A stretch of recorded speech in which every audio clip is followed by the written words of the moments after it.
I grew up in DeSoto County, uh, a place called Walls, Mississippi, which is in DeSoto County. And I went to uh, grammar school, and uh, most of my grammar school years were spent in Walls. Then I went to school in Memphis for a while. So I spent my grammar school years between DeSoto County, Mississippi, and Shelby County, Tennessee, going to school. And my mother and grandfather were the principal people in my life. My grandfather was my male role model. He was a local landowner in the town of Walls. He was one of the few black persons who owned land in the town, and he was an independent entrepreneur. He owned a cafe, a barber shop, and he was also a landlord. So he was sort of one of the leaders in the town, and in the black community, he was probably one of two or three leaders in the community. So he provided sort of a leadership role model for me. And my mother was a young, outspoken woman who lived in the community. And she worked in Memphis primarily. She upholstered furniture. So she worked in a upholstery factory there in Memphis for a number of years. And on the sideline, she had a truck. So she would haul workers to the fields, the cotton fields there in the local community. So I grew up in this small farming town, basically a plantation community because there were large farms surrounding the town, but we happened to live in the little town where we had a couple of stores and a post office. So that was sort of the basis of the town. The saving grace for the town was the fact that we were very close to Memphis. So when I was growing up, we lived 13 miles from the city limits. So going to town was going to Memphis. So that's where we did the grocery shopping. That's where we shopped for clothes. All of the things associated with, commerce, those things were conducted in Memphis primarily. Although the county seat was Hernando, but Hernando was a very small town. And of course, that was where we had the county courthouse. And to conduct any business that involved Mississippi, my grandfather would go to the county courthouse in Hernando. But if he had to conduct business in Tennessee, of course, he would go to the county courthouse in Shelby County, Tennessee. So I grew up in a family that was fairly independent within the normal circumstances of being black in Mississippi growing up in the 40s and the 50s. My mother and father divorced when I was very, very young. And so I really never spent time with my father. So it was my grandfather, my mother, my grandmother, and one stepfather in particular. But I really picked up my cues from, I think, from my father, from my grandfather, and from my stepfather to a certain extent. But the thing that delivered me, quite frankly, was the love of books, the love of reading, uh, being a member of the Walls Chapel CME Church, and my grandmother and my mother taking us to church, or we're going to church with them. I had a younger brother, a couple of years younger than me, and the two of us grew up together. So when I start thinking about being in DeSoto County, growing up in Walls and in Memphis, I really attribute my grandfather and my mother and my grandmother and the Walls Chapel CME Church to a certain extent of helping to shape me into the young person that I was at the time. And of course, growing up in the Walls Chapel CME Church, I was forced to do speeches. I was forced to participate in church activities. And as a kid growing up, I had a stutter, what they would referred to now as a speech impediment. So growing up in that church, in spite of the speech impediment, my mother and my grandmother insisted that I give speeches at Children's Day or Mother's Day or Easter, whatever day there was in the church, and there was an opportunity to give a speech. My brother and I were a part of that. So from high school, I went to high school in DeSoto County, went to high school at Hernando Central High School, starting in 1956. And Hernando Central High School was a two-room school building in a series of churches in 1956. Before I left Hernando Central in 1959, the county had built a school for black folk in Hernando, a regular school building. In my senior year in high school, I attended Delta Center High School in Walls, Mississippi, my hometown.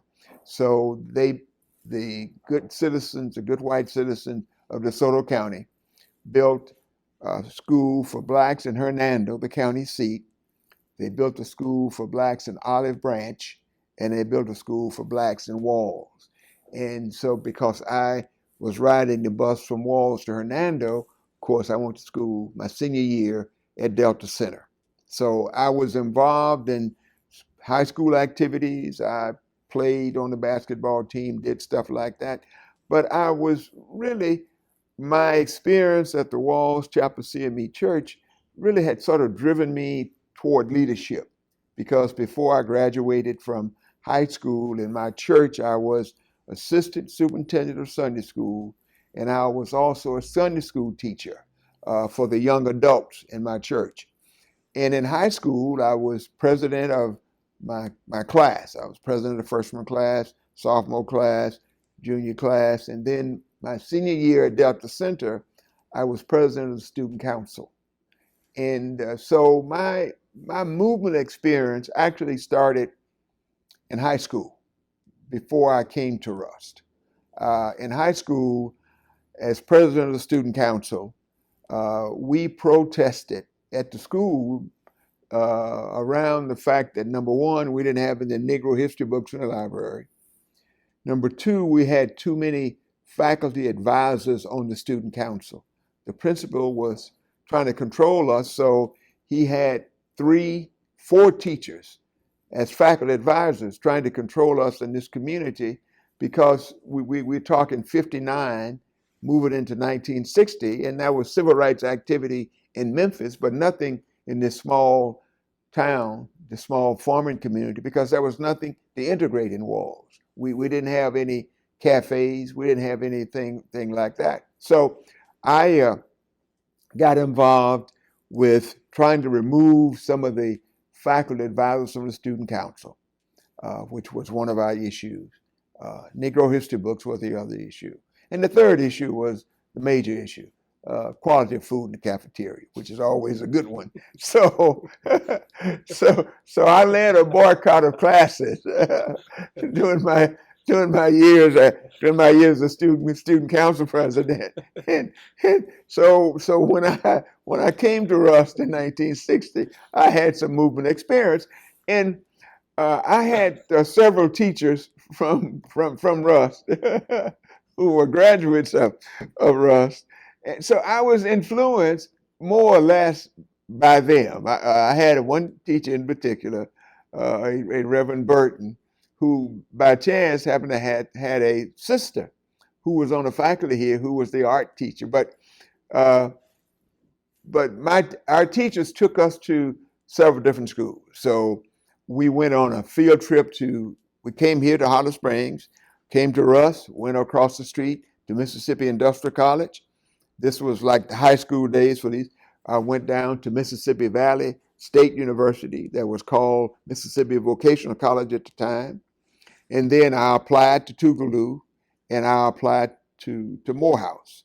So when I graduated from high school, I had acceptance at Rust, Mississippi Industrial, Tougaloo, Mississippi Valley, and Morehouse. And Rust offered me the best deal financially. Rust offered me an academic scholarship and a band scholarship. And I played trumpet in the band. So I actually came to Rust and didn't pay anything. 4 years, I went to college free.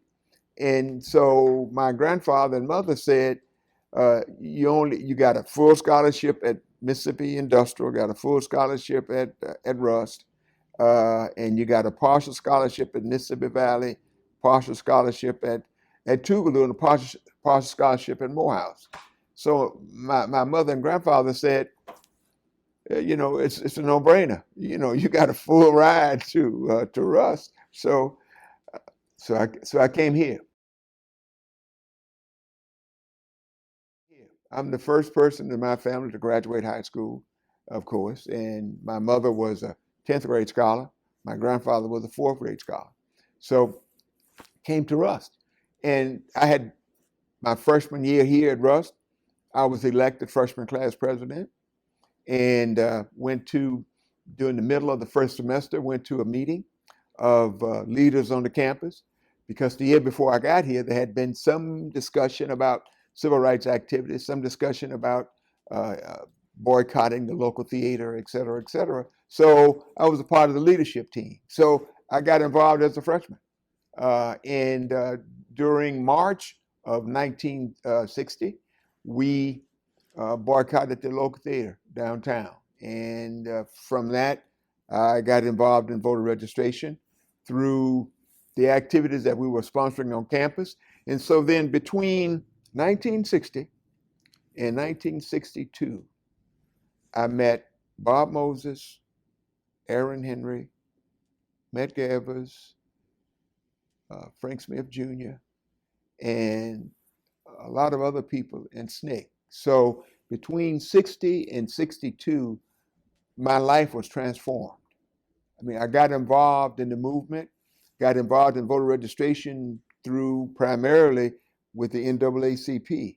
There was a man that lived in Hollow Springs, Mr. S.T. Nero, who a retired teacher and the first president of the Marshall County Hollow Springs NAACP that was formed back in 1953. So Mr. Nero was our mentor. He was retired, was a graduate of Clark College in Atlanta. His wife, Mrs. Nero, taught sociology on the Rust College faculty. So he was on the campus every day. So he was our advisor.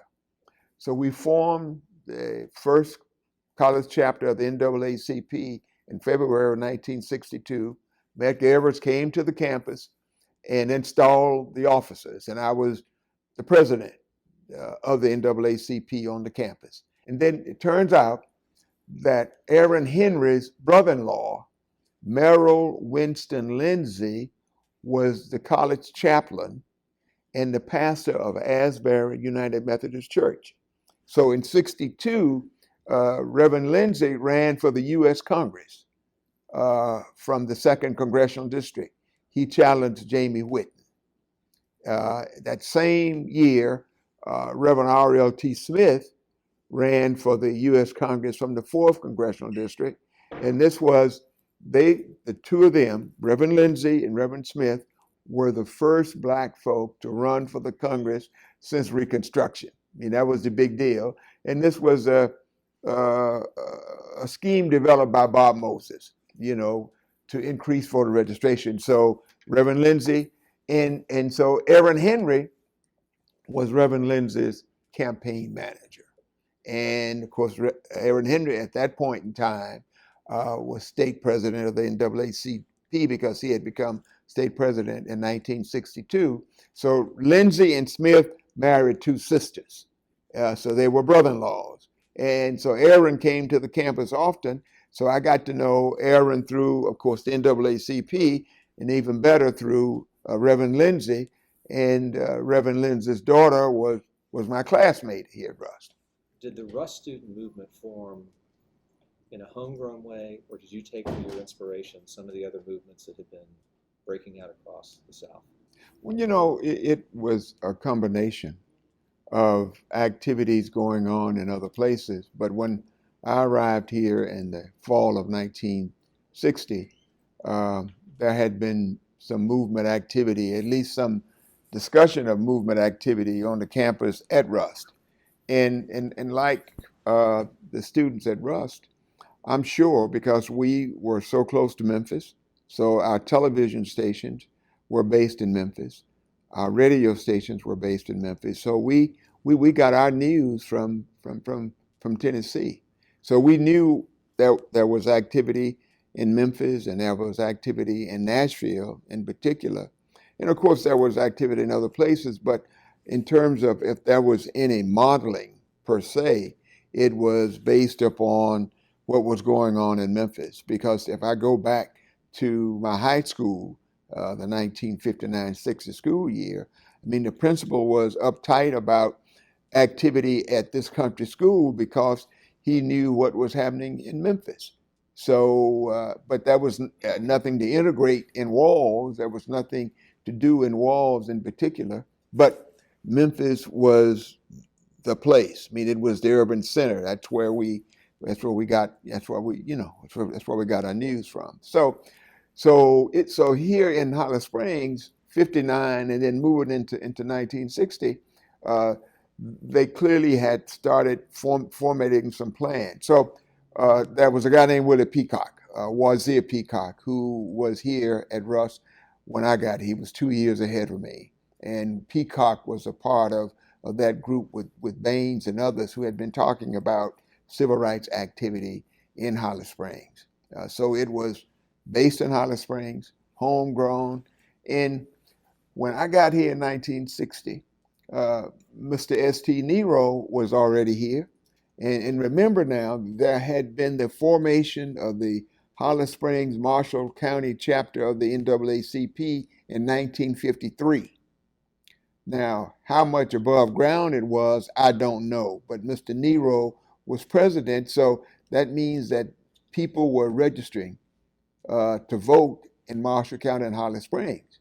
But there was no voter registration drive, no activity. This was done on the quiet side, which was primarily how it was done in most of the rural areas throughout Mississippi. But the NAACP in 1954, Medgar Evers becomes the first full-time field secretary of the NAACP.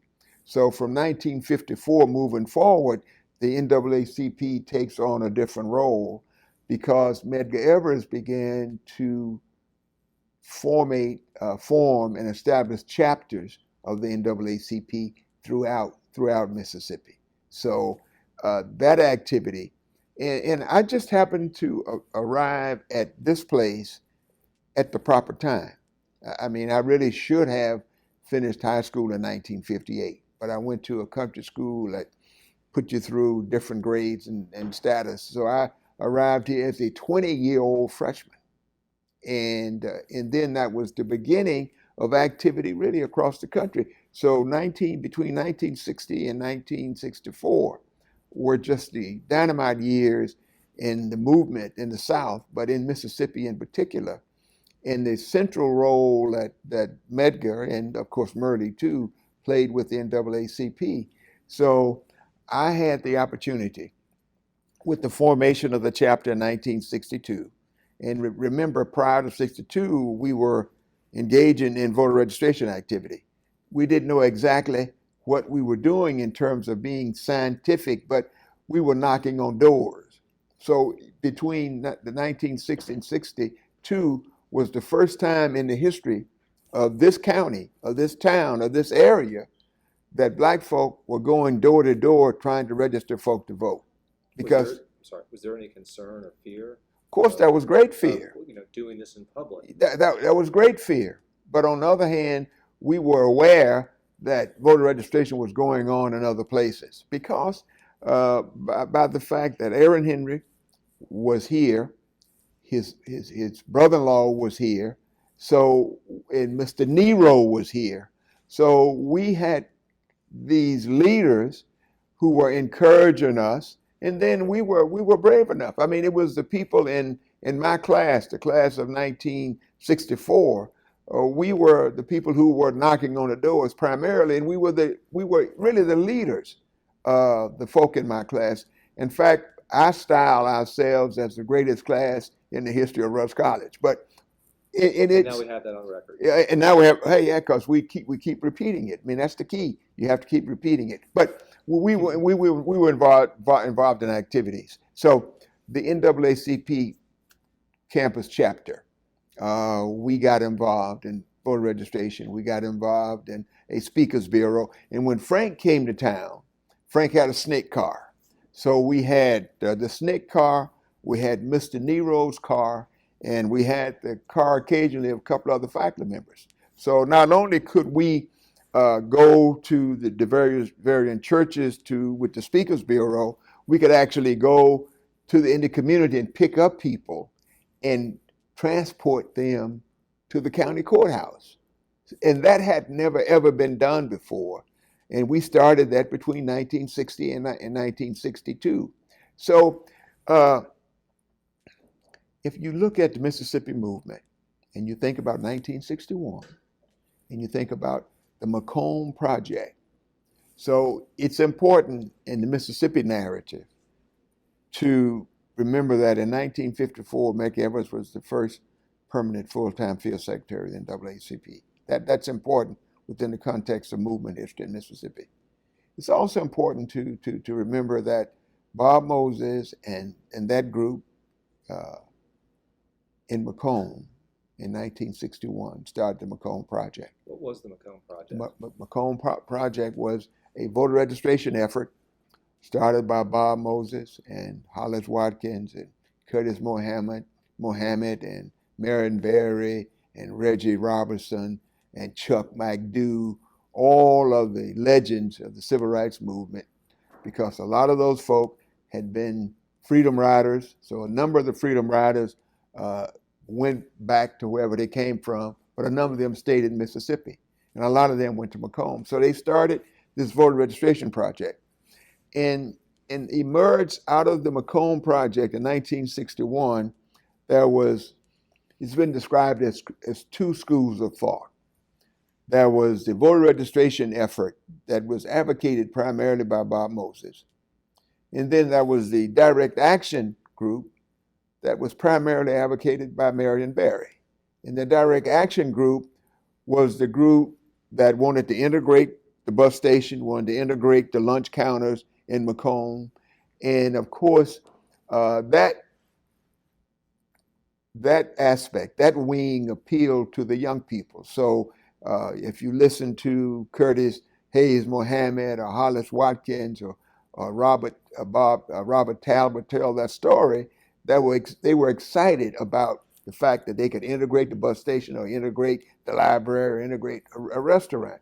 But C.C. Bryant, the person that invited Bob Moses to come to Macomb, C.C. Bryant, the local president of NAACP, Mr. Bryant wanted to register people to vote because that was the reason that Bob Moses had come to Macomb. That was the rationale that Bob Moses had discussed with C.C. Bryant and with Amzie Moore. So when he came to Mississippi, Amzie, of course, sent him to C.C. Bryant in Macomb because Amzie said to Bob that Bryant is better organized in Macomb and you would probably have more success in Macomb. So, but it was about voter registration. But then the younger people, the Marion Berry group, wanted to do direct action.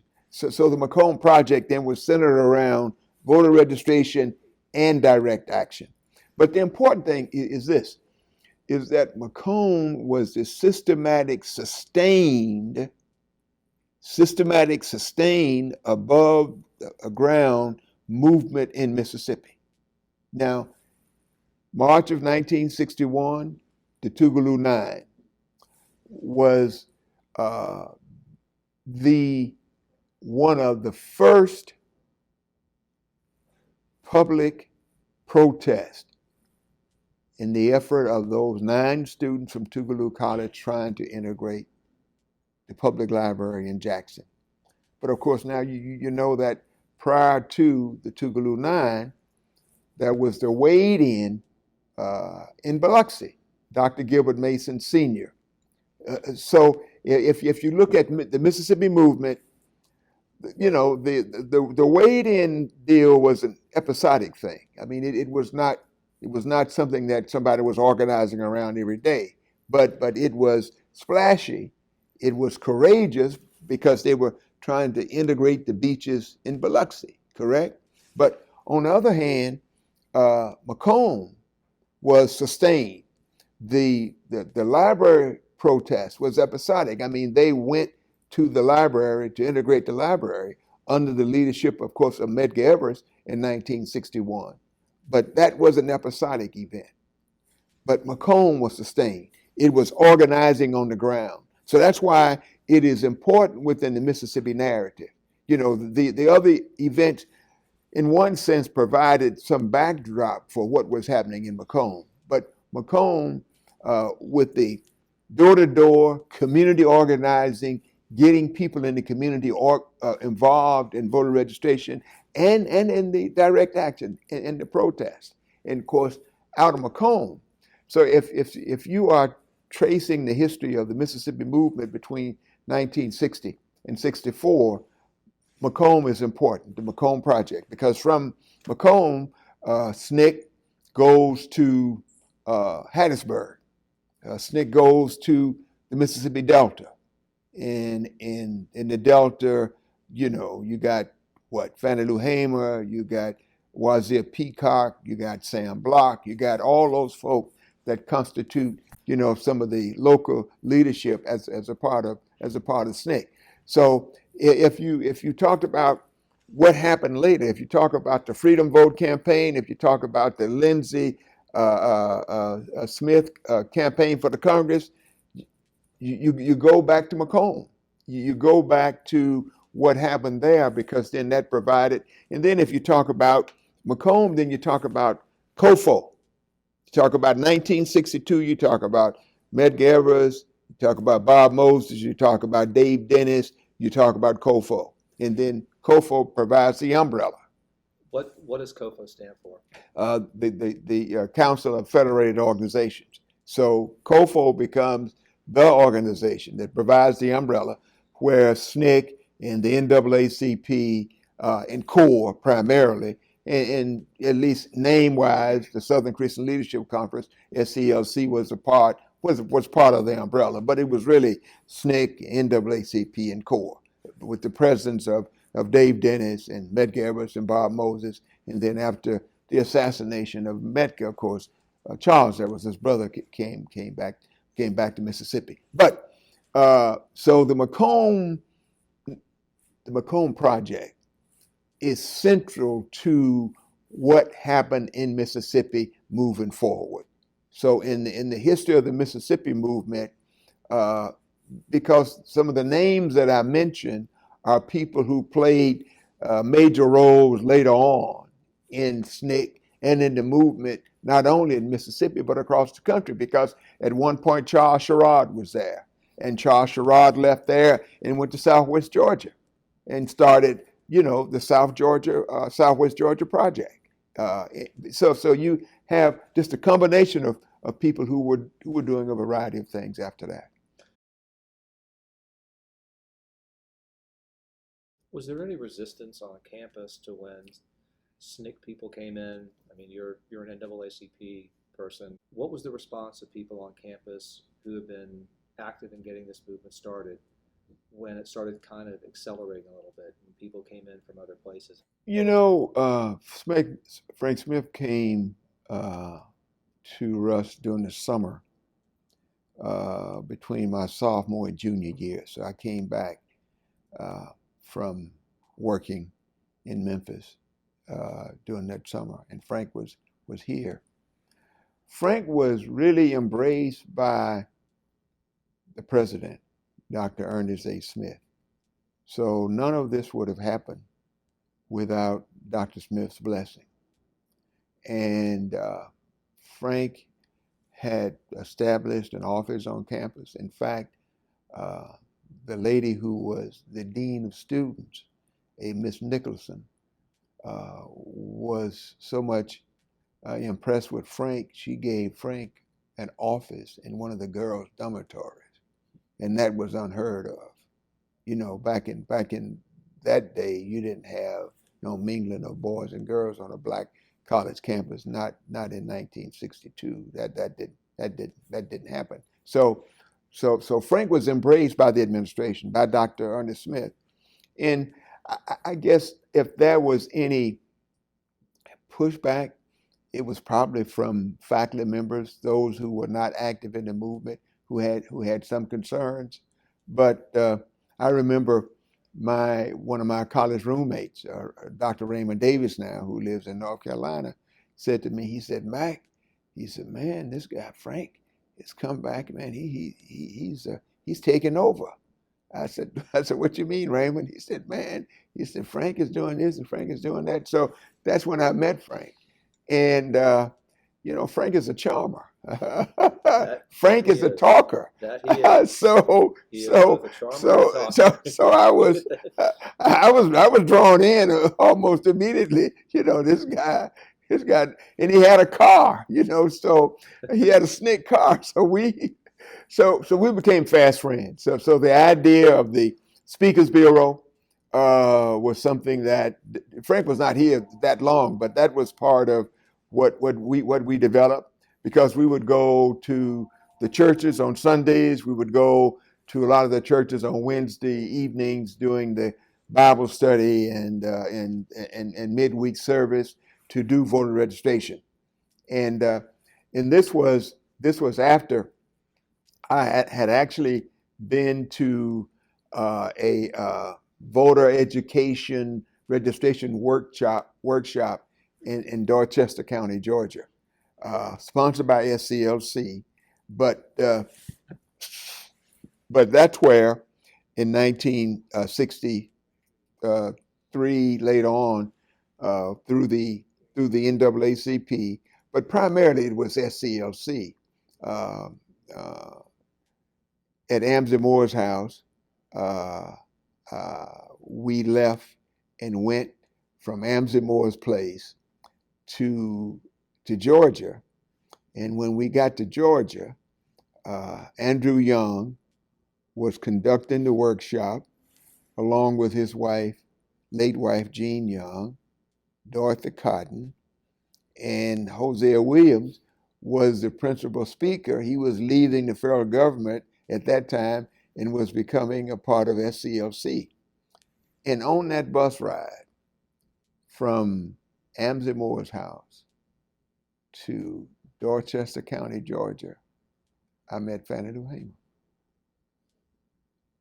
And Fannie Lou Hamer had been evicted from the Marlowe Plantation in 1962. So less than 6 months after her eviction from the Marlowe Plantation, I met Fannie Lou Hamer.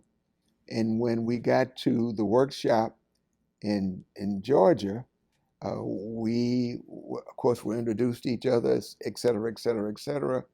And we did, role playing and all of that, and singing freedom songs. And Fannie Lou Hamer absolutely blew everybody away, because she had a story to tell when we got to Georgia, because she had been evicted from the Marlowe Plantation. So that was the first great story she told, of her eviction. So that captured the imagination of all of us, because this was a combination of local people and college students. I mean, there were several of us from Russ that went to the workshop. Because remember now, we had been conducting voter registration activity here in Holly Springs and in Marshall County, but we didn't. We were not using the scientific method. We were not as systematic as we should be. We were doing voter registration, but we were not doing voter education. What exactly do you mean, for people who wouldn't know what this means? Yeah. When you say you went to a voter education workshop. Yeah. And there was role playing. There was role playing. Walk us through that a little bit. What was that experience like? What happened? Well, it was, what do you actually do when you go door to door to conduct a voter registration drive? Is how do you approach the person about registering to vote? When you speak to Mr. Jones, Mr. Jones, my name is Leslie McLemore. I'm a student at Russ College. And here, I want to talk to you about voter registration. Are you a registered voter? And the answer generally, of course, is no. Have you attempted to register to vote? The answer is no. So I have here, Mr. Jones, the form that you need to fill out if you are to become a registered voter. Do you really want to be a first-class citizen? Yes, sir. Well, if you register to vote, then you become a first-class citizen. So we went through the process of going line by line, question by question, through the form. And we were doing it one-on-one. But what we learned through the Andrew Young and Gene Young and Dorothy Cotton workshop is that we did the role playing that I just described, but also they taught us something about finance. They taught us something about voter education. We talked about what would have been at that time national affairs, what was going on in the rest of the country. So we had really this immersion in education. Then Andrew Young introduced, Andrew Young can really sing too. So he introduced us to all the freedom songs that we were learning and learned new songs. But then Fannie Lou Hamer just took over that because Fannie Lou Hamer was both. She was really a minister without portfolio, and then she had a terrific singing voice. So not only did she sing, but she sermonized too. So she provided this center of activity. So everybody, when she described the eviction from the W.D. Marlowe plantation, she talked about her life. So that narrative, I mean, that is really when Fannie Lou Hamer really emerged. I mean, from that workshop, because she had been, around the country initially doing some fundraising and speaking and stuff for SNCC. And we left that voter registration workshop. So all the way back, the drive from Georgia back to Mississippi, we sang, and Fannie Lou Hamer led songs. And it was just fantastic. I was so impressed with Miss Hamer until I remember calling my mother and telling my mother that I had met this great woman who was absolutely dynamic, and how she had, I mean, I just remember, quite frankly, during the course of that week, so many times I had been brought to tears. It was like being in church. I mean, but you're talking about social justice. You're talking about the movement. You're talking about voter registration. You're talking about equality. You're talking about freedom, right? And it was amazing. We would do the workshops, then we would have dinner, and then we would have an evening session after dinner. And this was the singing, and this was the storytelling. It was absolutely amazing.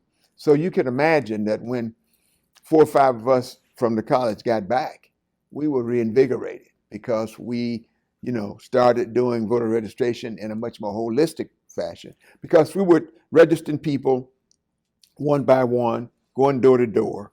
But then we discovered very quickly that we needed to organize these gatherings. So going to the churches on Wednesday nights during the prayer meeting and the prayer service, we'd gotten permission from the ministers prior to coming. But then that gave us the opportunity to do voter education at the churches. That's when we went over the form. That's when we, made appointments over time when people felt comfortable enough to say, okay, I am ready to go to the courthouse to register. So we were able to do that by working with the local ministers and those churches that would let us speak and would give us the opportunity to set up the workshops. And that's really where you really learned how to work with the local community. And we were involved in all that activity, and we were encouraged by the president. I mean, Ernest Smith. We had no repercussions at all. And of course, one of the reasons that I didn't go to one of the state-supported schools, because I'd been admitted to Mississippi Valley, my high school teacher, this guy, Reverend Burton, told me, he said, McLemore, you wouldn't last a minute because if you go there talking about all this civil rights stuff, they're going to evict you. They're going to expel you from school. So he said, your best bet is to go to Rust or private school where you can. But the great opportunity was that to come here, and I had the freedom to profess and the freedom to engage in activities. And it was because we had this enlightened man who was president of the college. And that really made a difference in all of our lives. When did you first become aware of the Mississippi Summer Project, and what was your reaction to it?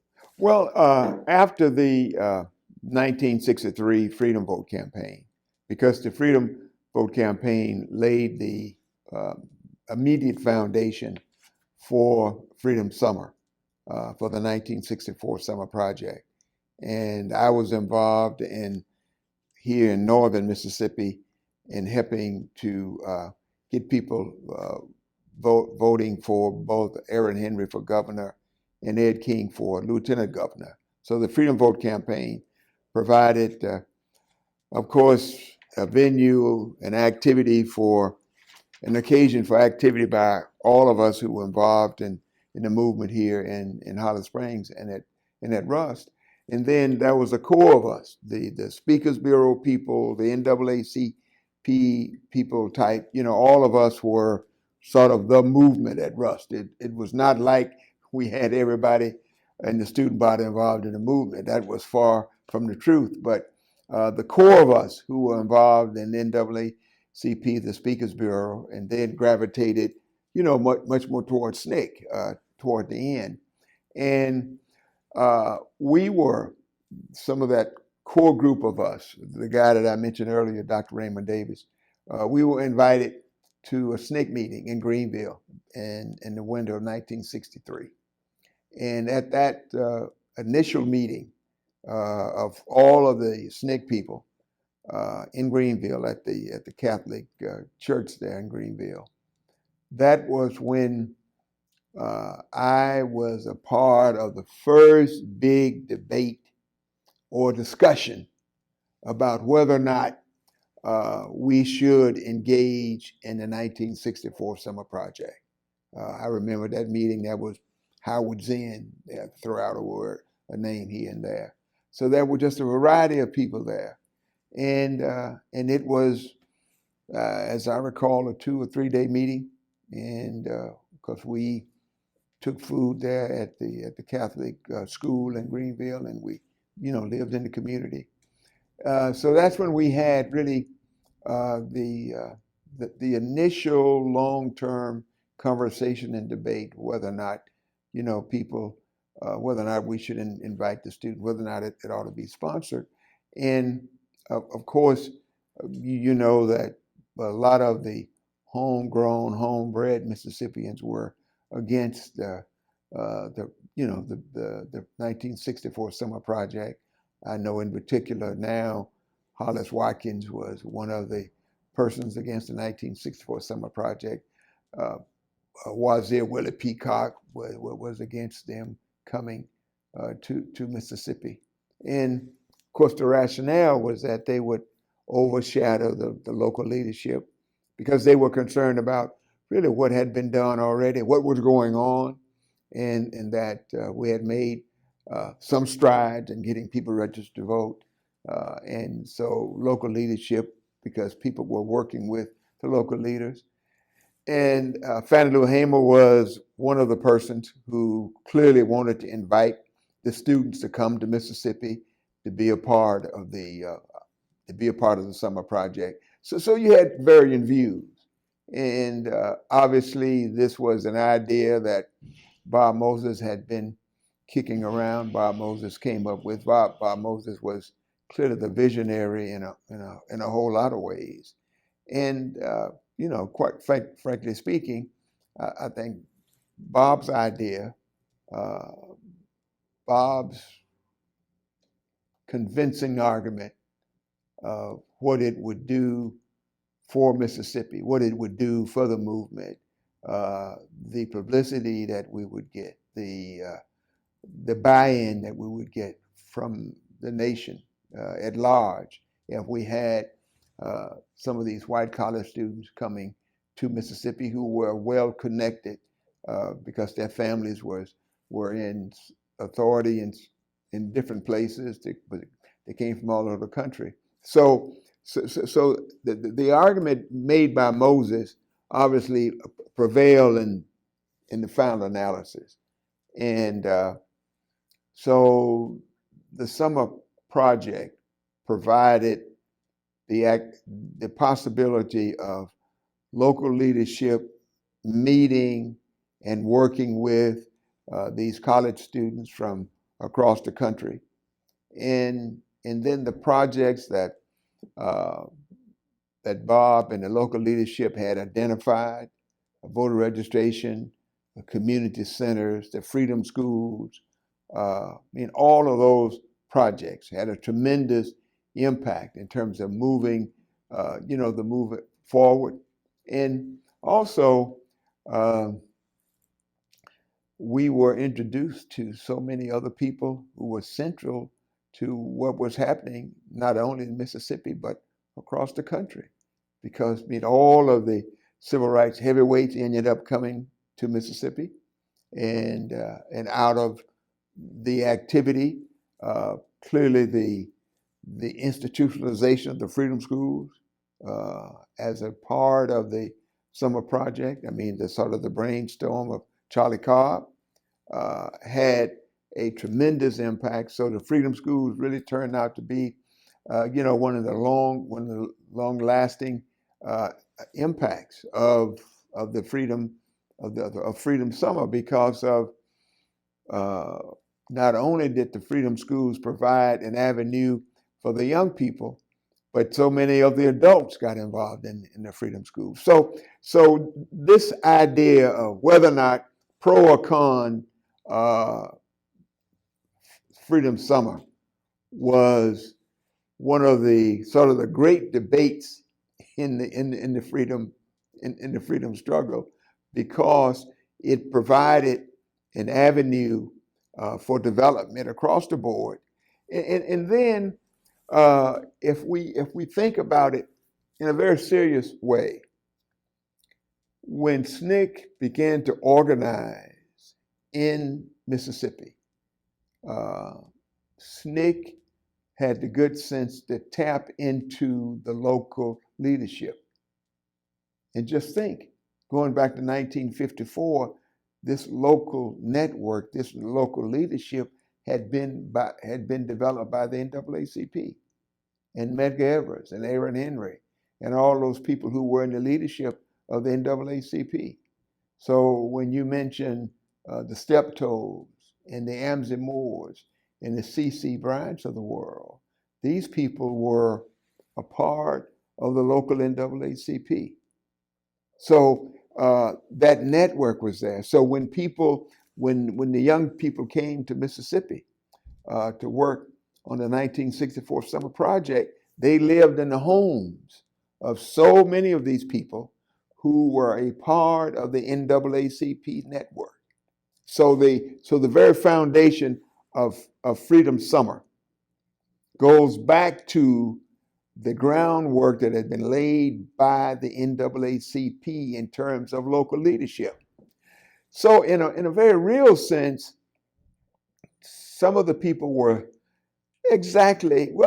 short-sighted in terms of the quality of the local leadership, because the young people really didn't replace that local leadership, because most of them were here just for that summer. But of course, some of them came to Mississippi and stayed. Some of them are still here. But on the other hand, that local leadership had been established years prior to Freedom Summer. So it is just so important not to overlook the contributions of the people who provided the foundation. And that foundation develops out of these people who were here in the 50s and 40s, et cetera, those veterans that returned from World War II, the Medgar Everses of the world and the C.C. Bryants of the world and the Amzie Moores of the world, who had been a part of the local community in the way that they had influenced people in these rural communities and small towns that you never heard of. So Freedom Summer was built upon the foundation that those people had been provided. And then this mystic comes along whose name is Bob Moses. This mystic comes along and says, this is a vision that I have in order to transform one of the most difficult places on earth to bring about change and to bring the freedom movement to Mississippi. So Bob Moses and his vision and the role that COFO played in this process helped to develop the movement. And then the central voice in this instance of Ella Baker, in terms of Miss Baker's impact on Freedom Summer, Mrs. Baker's impact on the Freedom Democratic Party, just Mrs. Baker's impact on the development of SNCC, her impact on SCLC, and Mrs. Baker's impact on young people who were clearly the leaders and the foundation of what was happening throughout the American South. And so Ella Baker and her ability to listen, because clearly Miss Baker demonstrated that leadership is not always about the person who's the loudest, who's talking the most, but the ability to listen. And clearly Ella Baker had this amazing ability to listen and then provide ideas and then provide direction. Of course, Bob Moses has that same ability, the ability to listen, but also the ability to reflect. I mean, reflection is so important. And if Bob Moses' leadership clearly had amazing impact, because Bob Moses was not the loudest guy in the room. Guillot was the loudest guy in the room, but Bob Moses provided that kind of quiet leadership and that vision, the visionary, the mysticism in him really helped bring about Freedom Summer. And out of that, all of the activities, the Freedom Democratic Party, the Freedom Schools, the community centers, voter registration, et cetera, et cetera. Do you think Freedom Summer was a success? I do. If you look at the traditional measures, of course not, because if you look at how many folk we got registered to vote, and how many people were we able to help in terms of economic development over time, no. I mean, by conventional measures, no, but in terms of lasting impact. Because we are talking about Freedom Summer 55 years later, today. It happened 55 years ago. And so we're talking about that because of the impact that it had, the election of Blacks to public office in Mississippi, the development of the Black middle class in Mississippi, the development of the HBCU, the historically Black colleges and universities in Mississippi. I mean, Freedom Summer had a tremendous impact. And then the people who stayed, who made contributions to the economy, to the political system, I mean, all of that comes to mind. And it provided the history that helped to fundamentally change Mississippi in ways that we probably don't realize even today. But between 1960 and 65, I mean, the 1964 Civil Rights Act, the 1965 Voting Rights Act, and the impact that Freedom Summer and the Mississippi Freedom Democratic Party had on the 1965 Voting Rights Act, which hasn't really been given the appropriate and proper credit, But on the other hand, those activities helped to really change. It changed Mississippi, helped to change America. So that gathering of those young people for that summer experience in Mississippi helped to change the nation. So I think by all measures it was a success. Well, I met Julian back in 1962, I had ridden over from Bob Moses, came from Jackson, and in the Jackson, he picked up the president of the SGA at Jackson State, the Student Government Association president at Jackson State, who is now a medical doctor living in Houston, Texas, and he picks me up. And so I met Bob. So I had obviously met Bob Moses before, but I met the Dr. Johnson, Jimmy Travis, and Bob Moses and myself. We rode from Holly Springs because I was the last person they picked up. He had Travis and the doc in the car when he came up from Jackson. So we rode over to Atlanta. So I went to SNCC meeting in Atlanta with Bob Moses, and SNCC had moved into a new office, new space, and Julian Bond was there. And Julian Bond was describing SNCC had gotten a new mimeograph machine.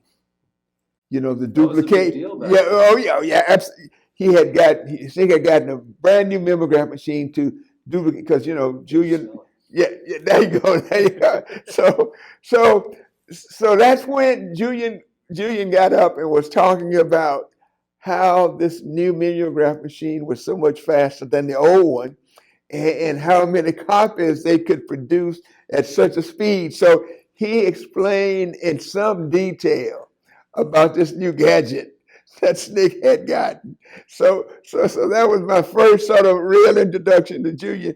And of course, he described, Julian had this great sense of humor, right? So he was describing this new mimeograph machine. So that was my first introduction to Julian. I met him in Atlanta at the new SNCC office, and got to know him because he was the publisher, chief bottle washer for the Student Voice newspaper, and so when I first voted in DeSoto County, he did an article on it and described, because I talked to him on the phone, described the scene, voting, et cetera, et cetera.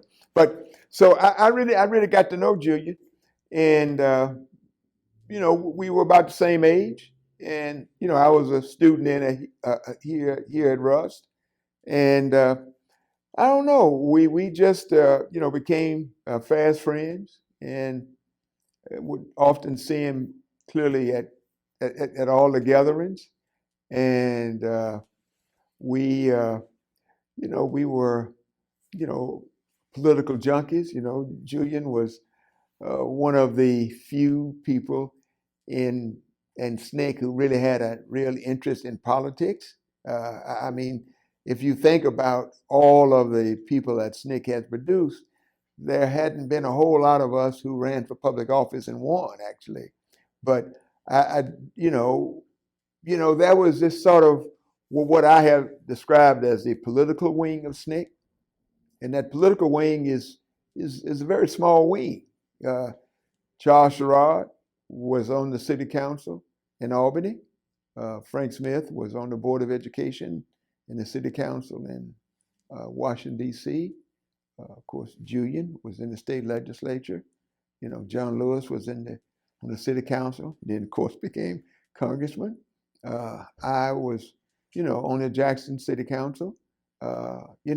So there's not a whole lot of us. But back then, I often would talk politics with Julian and Frank. So we clearly had this interest in what was going on politically. So I was not. In fact, I was in grad school when Julian first ran for the legislature. So you remember that? Yeah, of course, I remember that. Did that surprise you that he actually was willing to do it? No, not really, because I do remember that early on that Julian clearly had an interest in the political scene. I mean, he was sort of aware of the politics of what was going on, but I mean, it turns out that clearly the background that he had. His dad obviously was an educator.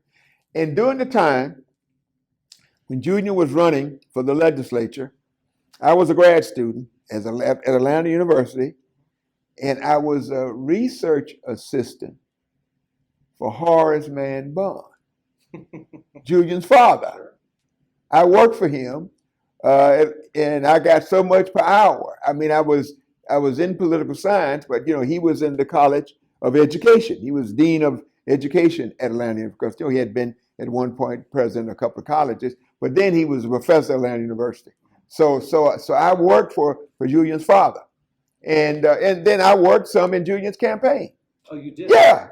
What'd you do? Oh, go for knock on doors, pass out flyers and that kind of stuff, because he was running against a guy who was.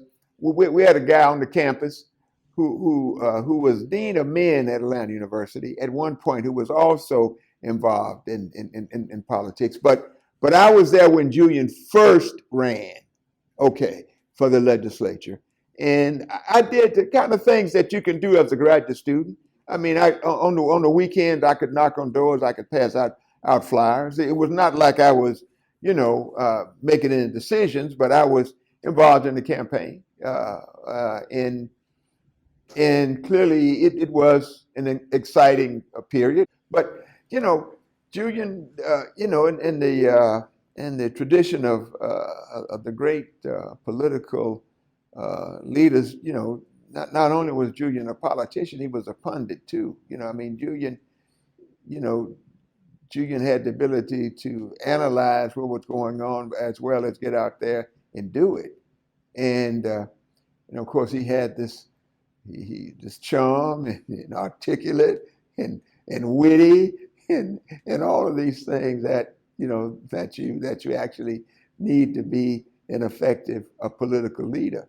But I do recall that there was a lot of excitement amongst the SNCC people when Julian decided to run, and how he was able to rally people, because to have the experience in the AU Center and to have, because, clearly there were a number of students, from AU and Morehouse and, Clark and, different schools there involved in the campaign also.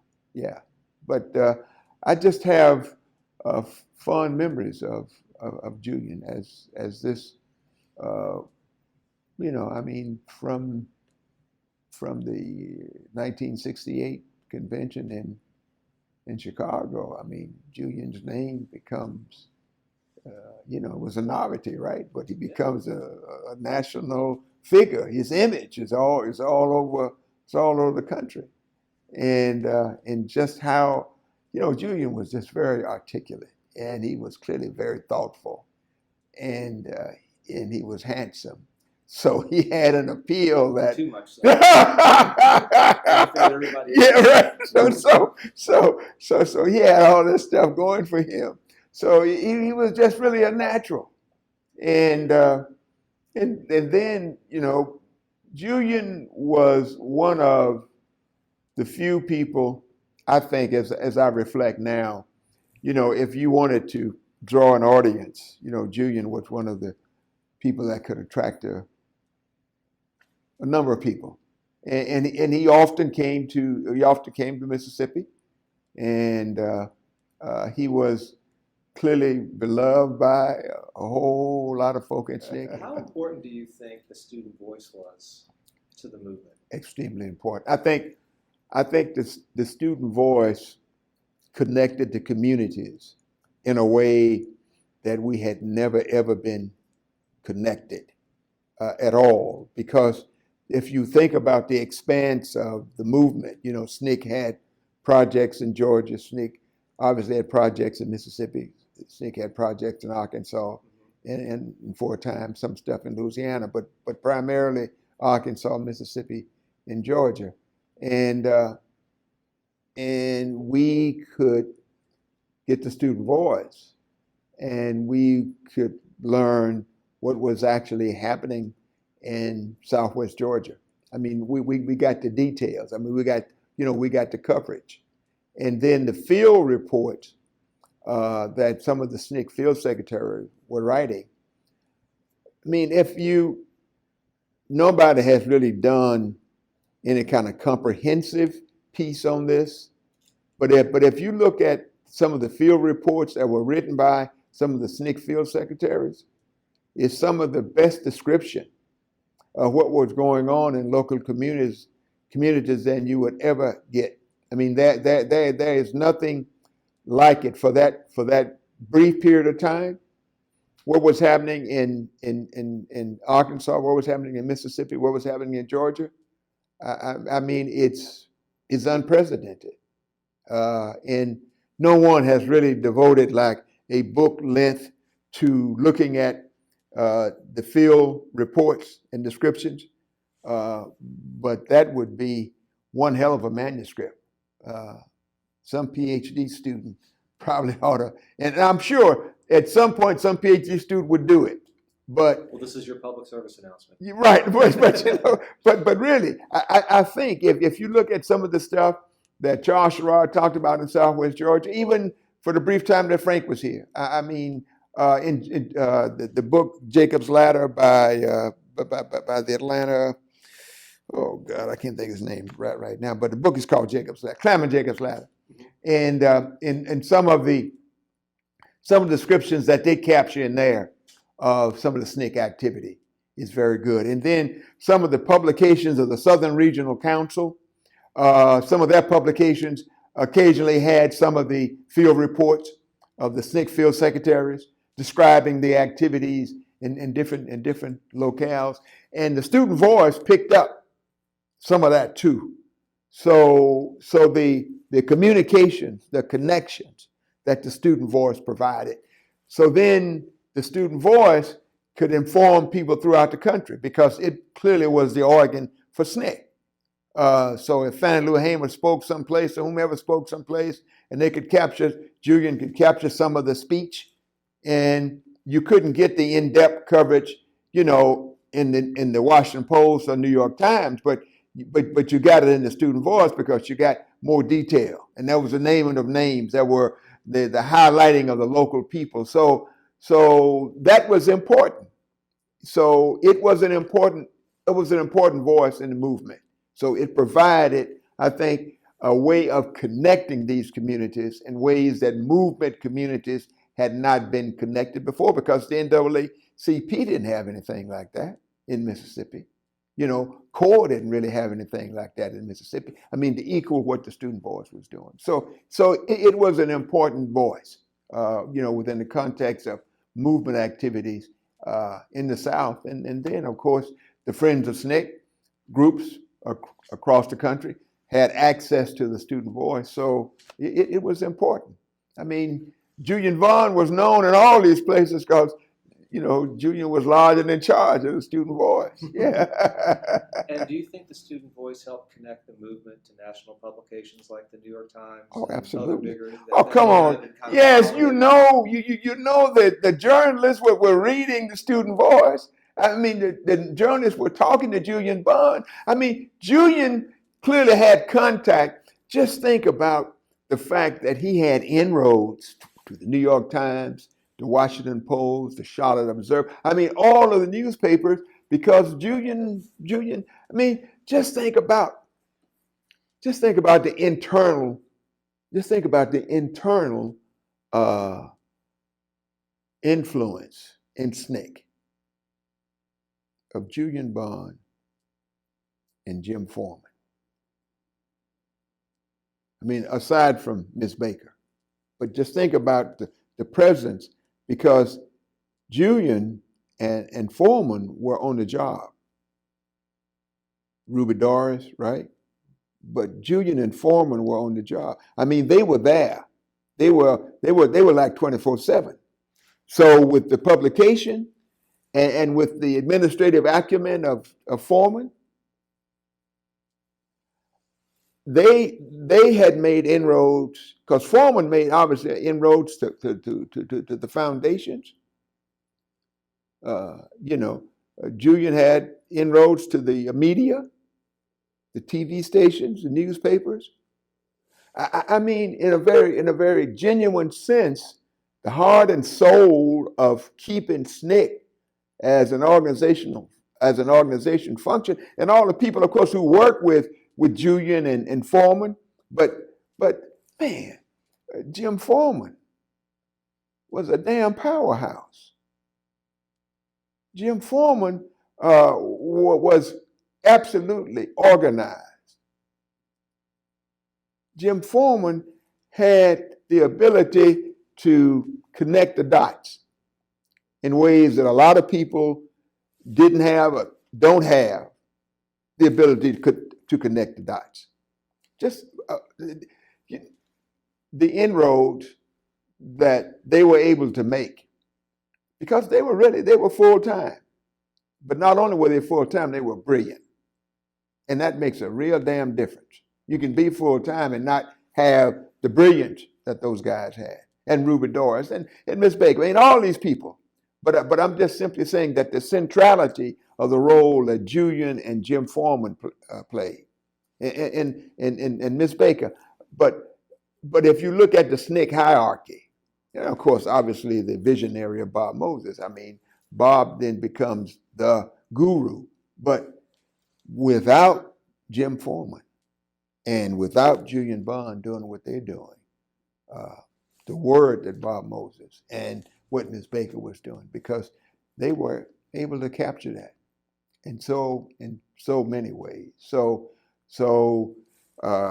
the contacts that Julian had with the journalists, with the Jet magazine, People of the World, with the Johnson Publishing Company, people who were writing and thinking about the movement, and the information that Julian was able to supply these people.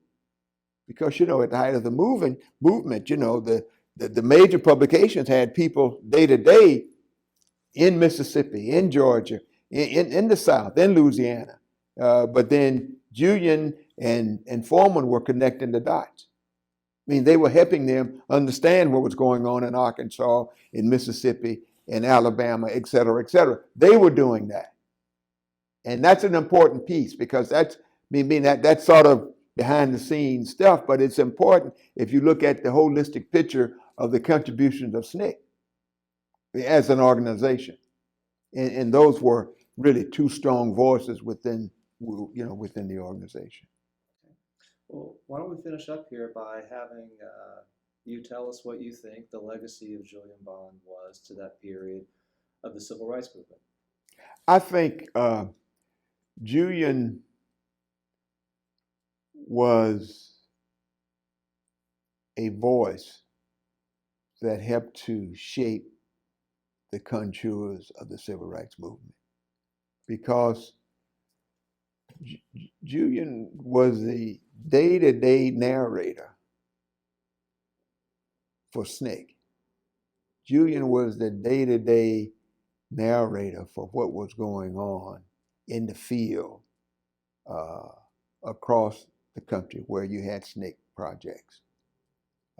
Julian was helping to shape the thinking of some of the people conducting, the activities. I mean, if you were in Mississippi, if you were in Alabama, and you needed access to the media, and you needed, to get a word to somebody wherever, the centrality of the SNCC office and the role that Julian Bond played in that process, I think is monumental. Just think about Julian's voice even after the days of the movement. I mean, the telling of the stories, eyes on the prize. Again, this is the voice of not only, a narrator, but somebody who was an active shaper of the history. And that's a real difference. Somebody who's familiar with the stories, and who is also a storyteller himself. And Julian was able to capture so many of those stories and to tell those stories. So it's not like Julian Bond was reading from a piece of paper. But he knew McLemore. He worked with E.W. Steptoe. You know, he worked with Vicki Gray. He worked with Annie Devine. He worked with Fannie Lou Hamer. He worked with Ella Baker.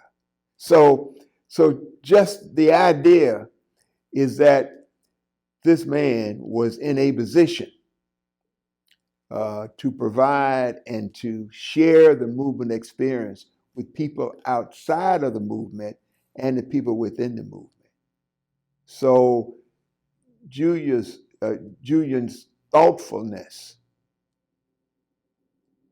is something that, in my judgment, is the hallmark of what Julian Bond really was about.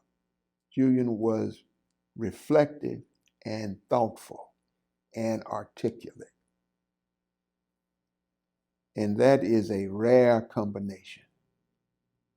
So often we get great orators, but they're not thoughtful. Sometimes we get great reflective professors, but they can't teach their way out of a damn paper bag.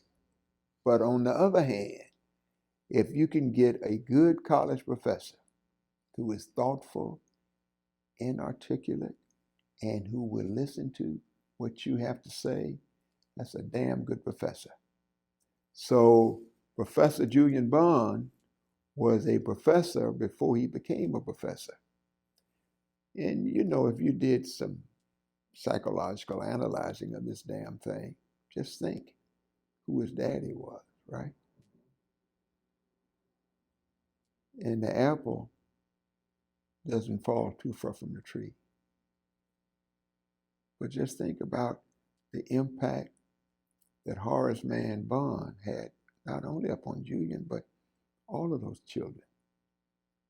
And Julian becoming a renowned professor for the country.